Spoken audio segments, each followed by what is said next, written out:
어린아이들이 대화를 나눴습니다. 야, 그 하나님이 사람 만들 때 왜 배꼽을 만드셨을까? 그랬더니 친구 아이가 말합니다. 배꼽? 하나님이 사람 만들고 이것나 안 이것나 콕 찔러 본 것 같은데? 일리가 있죠?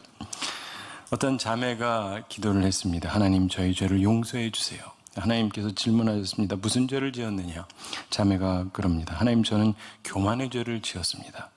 저는 거울을 볼 때마다요, 제가 너무 예쁘다는 생각이 듭니다. 그랬더니 하나님이 말씀하셨대요. 딸아, 그건 죄가 아니다. 그건 병이다. 공주병. 어떤 일에 대한 우리의 생각을 관념이라고 그러죠. 그 중에 고정, 즉 굳어진 관념, 고정관념이 있습니다. 특별히 잘못된 고정관념은 우리에게 해롭습니다.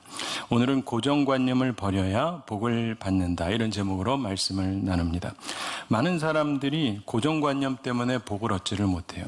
주님의 축복을 받기 위해서 고정관념 버릴 수 있는 우리 모두가 되기를 바랍니다. 오늘은 신약 먼저 보고 구약 말씀 보겠습니다. 이것도 고정관념을 뒤집는 거죠.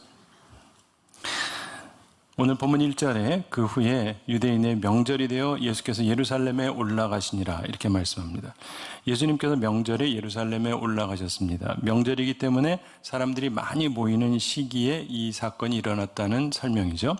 자, 2절을 보시면 예수님께서 예루살렘에서 양문 곁에 있는 베데스다 못에 가셨습니다. 베데스다라는 말은 자비의 집을 의미합니다. 이 못에 대한 특별한 설명이 3절 후반과 4절에 괄호로 묶여서 나오죠.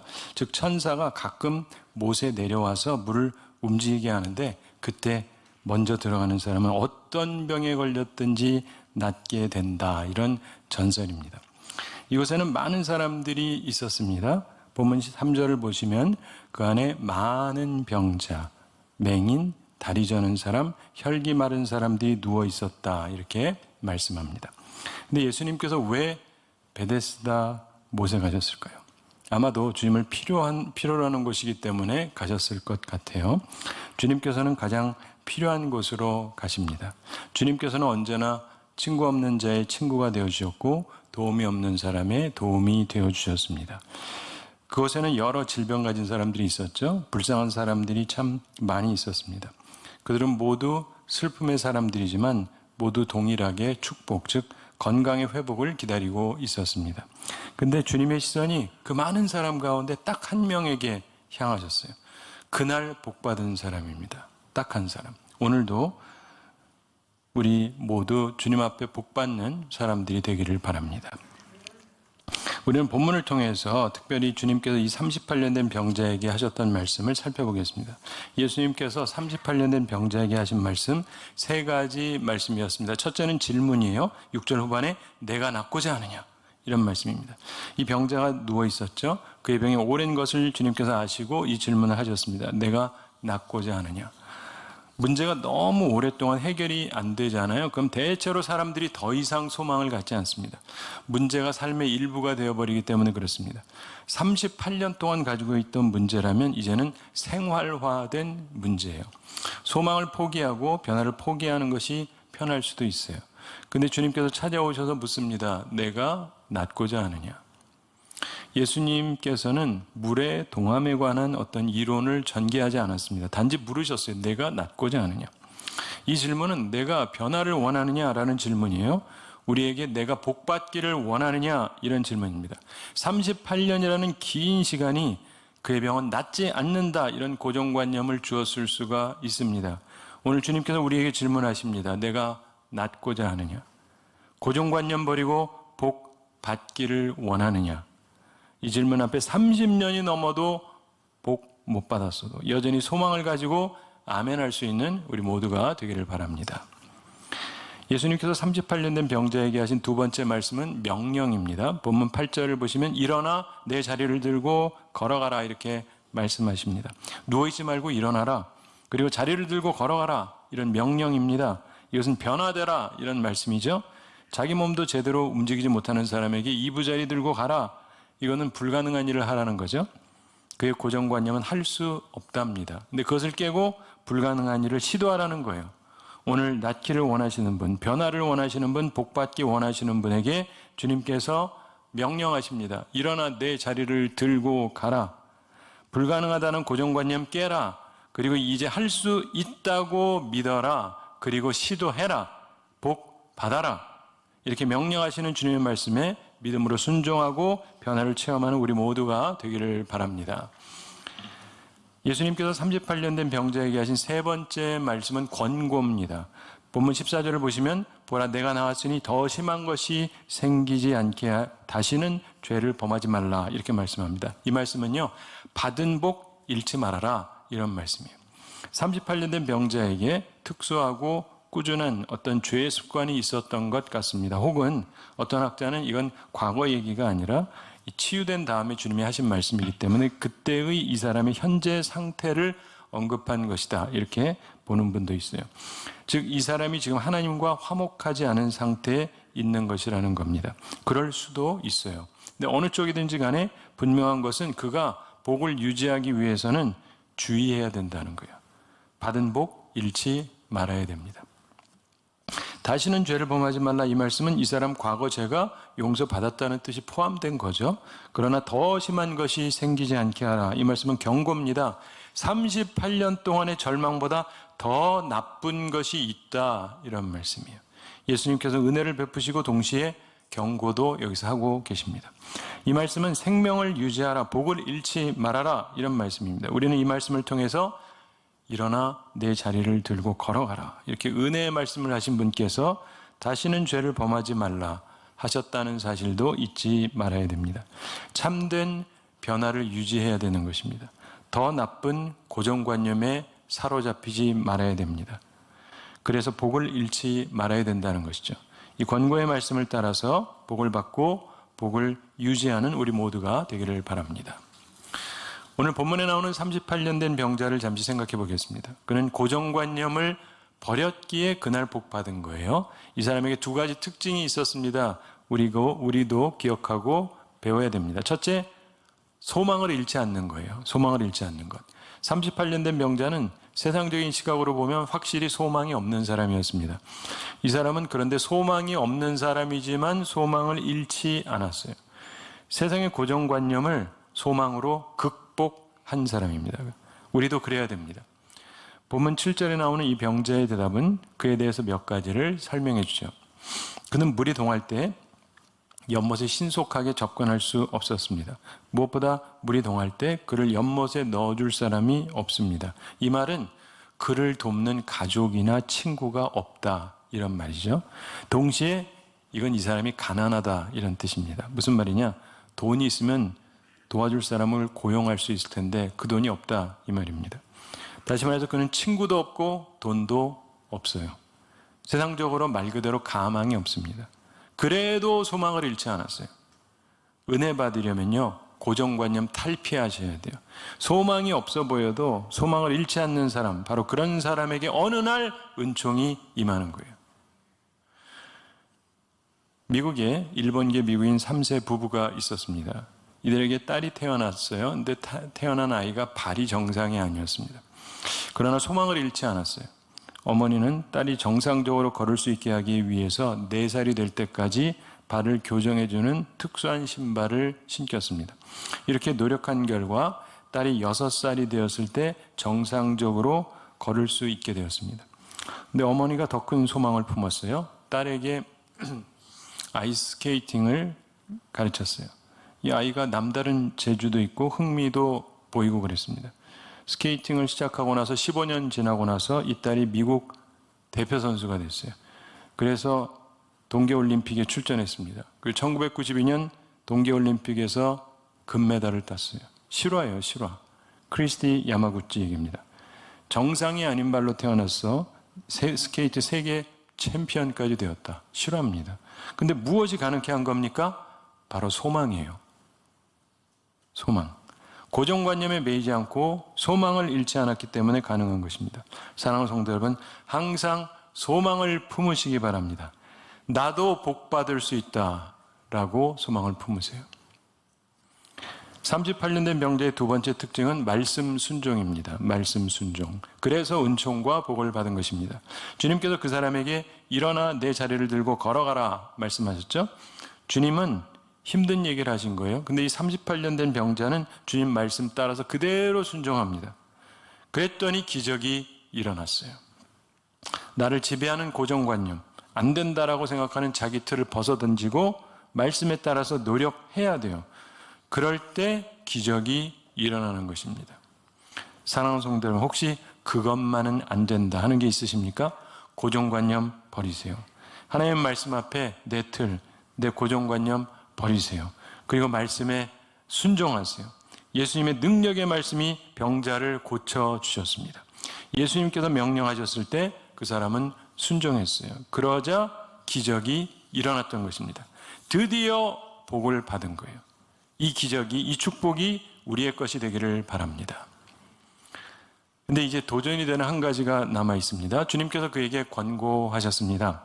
14절 후반에 보시면은 보라 내가 나았으니 더 심한 것이 생기지 않게 다시는 죄를 범하지 말라. 그는 그 권고를 들었을까요?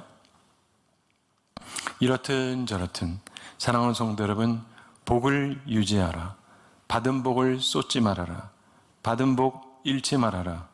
중요한 권고의 말씀입니다. 우리를 향한 말씀이기도 해요. 잘 듣고 다시 고정관념의 틀로 돌아가지 말아야 됩니다.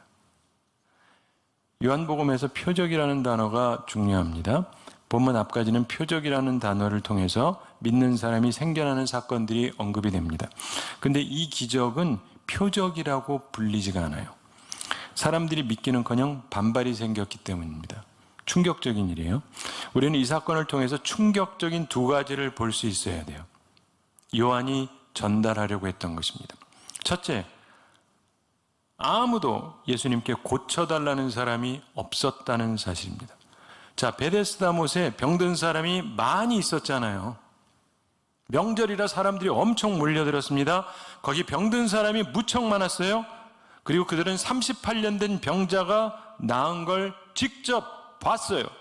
근데 아무도 나도 치유해 주세요 하는 사람이 없었다는 거예요. 이건 충격적인 사실이에요. 왜 그런지 아세요? 안식일이었기 때문에. 그들은 안식일에 고침받으면 안 된다고 생각을 했어요. 그 당시 종교 지도자들이 그렇게 가르쳤어요. 그리고 사람들은 그대로 따르고 잘못된 고정관념. 하나님 전에 오면서 아무도 이 본문에 있는 치유와 같은 이런 은총과 복을 받으면 안 된다고 생각을 했어요. 사람들은 그 가르침을 따라서 그날 예수님께서 오셔서 주시는 그 은총과 복을 아무도 받기를 원하지 않았다는 이야기예요. 충격적인 얘기입니다.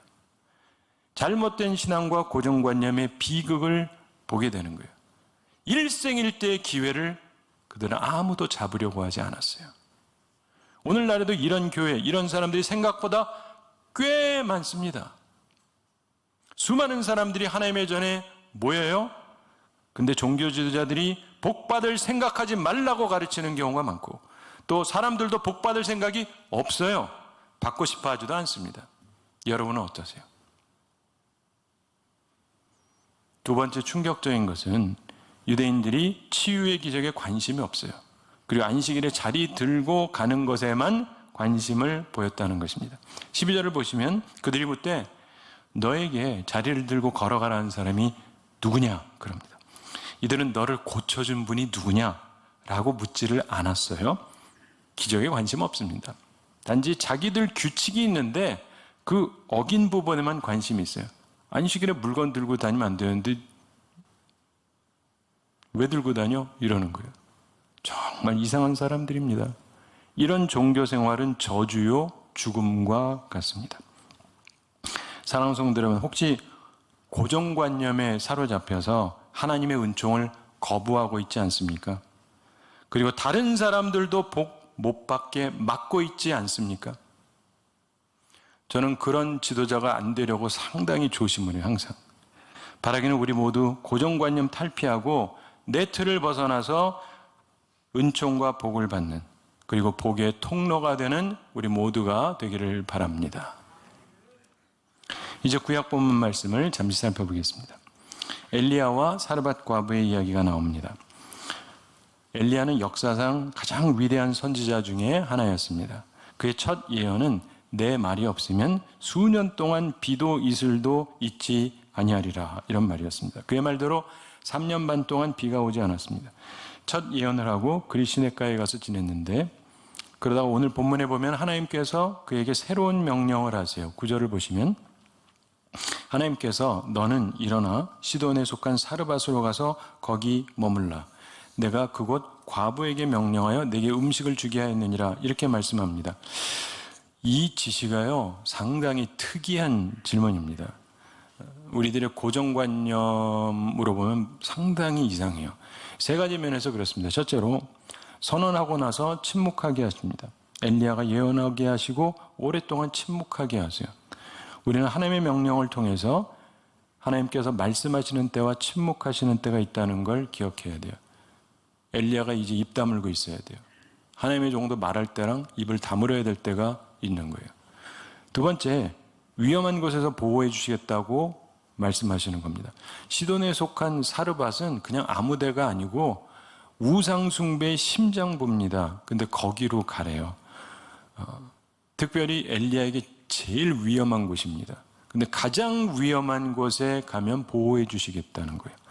적절한 피난처를 거기서 주시겠다는 거예요. 그게 어떻게 피난처가 될 수 있어요? 세 번째, 약한 자를 통해서 협력해 주시겠다는 거예요. 과부로 엘리야 선지자를 공개해 주겠다 말씀합니다. 가장 가난하고 약한 존재의 상징인 과부. 게다가 이 여인은 진짜 세상 말로 찢어지게 가난한 사람인데 이 사람이 협력하게 하시겠다라고 하시는 거예요. 하나님께서 약한 자를 사용하시기는 하지만 이건 우리의 고정관념으로 보면 이건 영 은혜가 안 되는 지시의 말씀이에요. 말해야 되는 선지자한테 이제부터 침묵하래요. 믿음의 사람에게 불신자들의 속을로 가래요. 그리고 주의 종에게 가장 연약한 사람을 통해서 도움받아라 그러세요. 남의 얘기니까 그렇지 내 얘기다 그러면 이거 진짜 피곤한 말씀이에요. 우리의 일반 상식으로는 도무지 받아들이기 어려워요. 근데 엘리야는 고정관념 버려요. 주님 말씀하시면 순종해요. 그래서 주의 은총과 복을 받은 것입니다. 목회자들이 다 이렇게 해야 되겠죠. 이제 엘리야를 도운 사르밧 과부를 살펴보겠습니다. 이 여인도 고정관념을 버려서 복 받습니다. 여러분도 다 그렇게 되시길 바랍니다. 엘리야 선지자가 과부를 만나니까 요청을 합니다. 두 가지를 요청하는데 10절을 보면 우선 물 달라고 요청을 하죠. 친절한 이 여인이 자신이 하던 일을 멈추고 물을 가지러 갔습니다. 근데 물 가지러 가는 여인에게 엘리야가 두 번째 요청을 합니다. 음식을 요청해요. 11절 후반에 청하건대 내 손에 떡 한 조각을 가지고 내게로 가져오라 이렇게 말합니다. 먹을 음식 좀 달라 이런 얘기죠. 근데 여러분 같은 요청도 언제 어떤 상황에서 요청받느냐에 따라서 그 의미가 달라져요. 12절에 그 여인이 자기 입장을 설명하죠. 당신의 하나님 여호와께서 살아계심을 두고 맹세하노니 나는 떡이 없고 다만 통에 가루 한 움큼과 병에 기름 조금뿐이라. 내가 나뭇가지 둘을 주어다가 나와 내 아들을 위하여 음식을 만들어 먹고 그 후에는 죽으리라. 이 여인이요 굉장히 가난하다는 얘기예요. 마른 빵 하나도 지금 없다는 얘기예요. 그저 가루 한 움큼 그리고 약간의 기름, 그게 가진 모든 것이에요. 그래서 이 여인이 자신에게 남은 그거 가지고 마지막 음식 한번 해먹기 위해서 지금 나뭇가지를 줍고 있었던 것입니다. 근데 엘리야가 자기를 위해서 먼저 떡을 만들려고 그래요. 이것은 시험입니다. 테스트. 여인의 믿음과 순종에 대한 시험이에요. 13절에 보면 엘리야가 말합니다. 두려워하지 말고 가서 내 말대로 하려니와 먼저 그것으로 나를 위하여 작은 떡 한 개를 만들어 내게로 가져오고 그 후에 너와 내 아들을 위하여 만들라. 여기서 먼저 그리고 그 후에 이 어순에 있어서 강조되고 있습니다. 즉 나 먼저 먹겠다 이런 말씀이에요. 참 목사님이 찾아오셔가지고 나 먼저 먹겠다. 니들은 나중에 먹어라. 참 은혜롭죠. 담임 목사가 그래도 은혜가 안 되는데 처음 보는 목사가 와가지고 말이에요. 그렇잖아요. 이게 보통 얘기가 아니에요. 근데 우선순위라고 하는 것도요, 언제 어떤 상황에 따라서 그 의미가 상당히 달라지잖아요.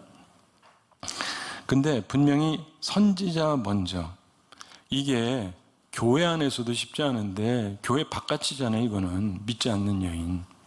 근데 거기에서 이 우선순위가 받아들이기가 쉬운 얘기가 아니지 않습니까? 그렇기 때문에 기적을 이루게 되는 선지자의 말씀도 상당히 도전이 되는 요청입니다.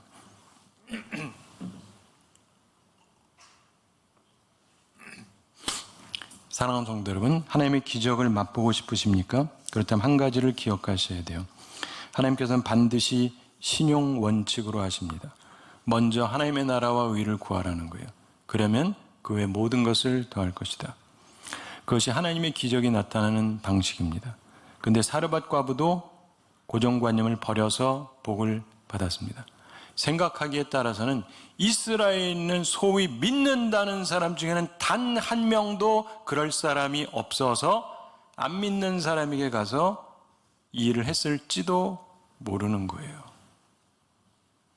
그래서 이스라엘에 있는 그 모든 사람 중에 아무도 복을 받지 못하고 오히려 교회 밖에 있는 어떤 한 여인이 복을 받게 된 거죠. 고정관념 버리고 복 받는 우리 모두가 되기를 바랍니다. 제가 한 가지 이야기 말씀드리면서 오늘 말씀 마치겠습니다. 중국에 병법에 관해서 2명의 손자가 있습니다. 그중 한 명이 제나라 손자로 불리는 손빈이라는 사람인데 뛰어난 병법의 대가입니다. 이분이 처음 이름을 내게 된 것은 제나라에 가서 전기 장군이라고 하는 사람을 도우면서 그렇게 된 건데, 이 전기 장군이 마차 경기를 좋아했습니다. 그래서 왕실의 공자들하고 시합하는 걸 좋아했어요. 근데 그거를 쭉 보던 이 손빈이 유심히 관찰하다가 어느 날 전기 장군에게 말했습니다. 장군이 반드시 이기도록 제가 해드리겠습니다. 대신에 제가 하라는 대로 하셔야 됩니다. 그래서 전기 장군이 왕과 공자들을 상대로 엄청난 액수인 1000금을 걸고 내기를 했어요. 서로 3번 시합해서 겨루는 겁니다. 2번 이상 이겨야 되는 거죠. 그때 손빈이 말했습니다. 장군의 마차 중에서 제일 느린 마차를 상대방의 제일 빠른 마차와 겨루게 하십시오. 확실히 지라 이거예요. 상대방들은 이거 하나라도 지면 안 되니까 최고들을 내놓는데 이쪽은 제일 못 뛰는 놈을 냅니다. 그래서 확실하게 졌어요. 근데 여러분 3번 하는데 한 판 지고 시작하면 됩니까? 근데 손빈이 2번째로 말합니다.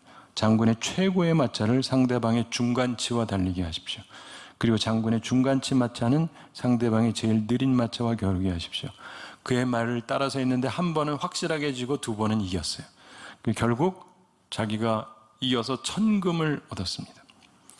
기분이 좋아진 전기 장군이 손빈을 왕에게 추천했습니다. 그리고 왕은 큰 돈을 잃긴 했지만은 돈보다 귀한 귀중한 제목을 얻어서 기뻐하면서 그를 군사로 삼았습니다. 손빈의 계략은 첫 시합에서 확실히 지는 경기를 계획한 거예요. 1000금이 걸린 시합에서 우리 식으로 하면 100억, 1000억 걸린 거에서 3번 하는데 처음부터 확실하게 진다. 이건 고정관념 깨는 거죠. 그러나 바로 그것에 역전을 위한 지혜가 담겨 있었던 것입니다. 마찬가지로 신앙의 기적은 도전적인 말씀을 순종하는 사람들에게 일어나는 거예요. 사랑하는 성도 여러분, 고정관념 버리고 생명을 얻으시기 바랍니다. 내가 낫고자 하느냐? 복 받기를 원하느냐? 그렇다면 일어나 내 자리를 들고 걸어가라. 그리고 보라, 내가 나았으니 더 심한 것이 생기지 않게 하라. 복을 잃지 말아라. 이렇게 말씀하시는 주님 앞에 우리의 고정관념 버리고 믿음의 순종으로 은총과 복을 얻는 우리 모두가 되기를 우리 주님의 이름으로 축원합니다.